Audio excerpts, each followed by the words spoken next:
Welcome back to Titanic's World. Today we're looking at the most iconic pieces of Titanic history, A Night to Remember by Walter Lord and the 1958 film adaptation of the same name.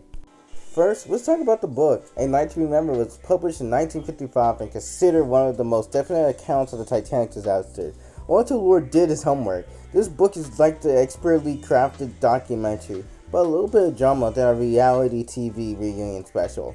Seriously, it's like Lord had access to Titanic's version of the behind-the-scenes footage. He interviewed survivors, goes into details about the fateful night, paints a vivid picture of the chaos and bravery. This book doesn't just give you the fact, it pulls you into the cold waters from the Atlantic like you were there. It's like Titanic, the experience, but without the overpriced gift shop at the end. The book introduced a whole cast of characters, and let's be honest, it's basically Titanic's version of the Oscars. Some people are heroes, others not so much. You got the true stars, like Captain Smith and the band members, who did their part to keep calm and stay dignified. And there's J. Bruce Ismay, the five-star chairman, who may have been a little too eager to get off the ship. And I'm not saying he's the villain, but if there's an Oscar for the best performance of abandoning ship, he win.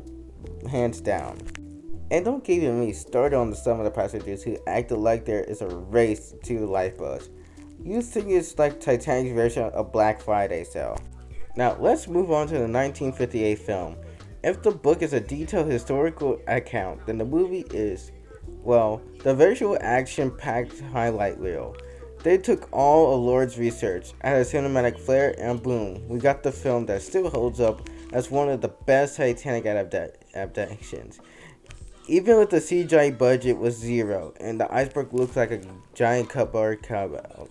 Seriously, the film captures the panic, the chaos, the heroism of the night. It feels like Titanic on 90 minutes, but slightly less heartthrobs, and more people shouting, more women and children first.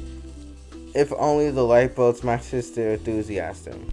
Let's get real for a second. Is the film historically accurate?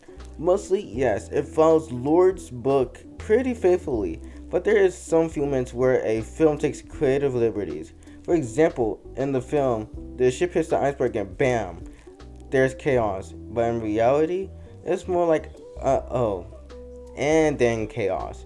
Like there's no time to process the, oh no, before the whoa.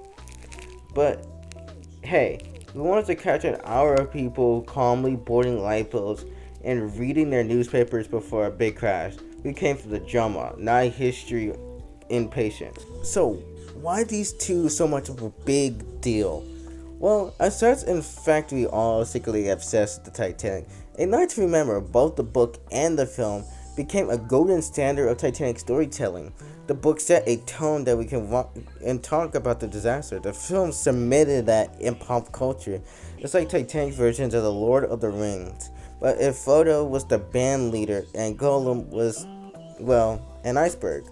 Seriously though, these works have stood the test of time because they're balanced historical accuracy with emotional impact. It's not just the ship sinking.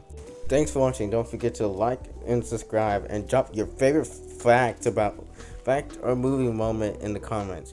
See you next time on Titanic's World, where the history is real, the jokes are unsinkable, and the ships, well, some of them go down, literally.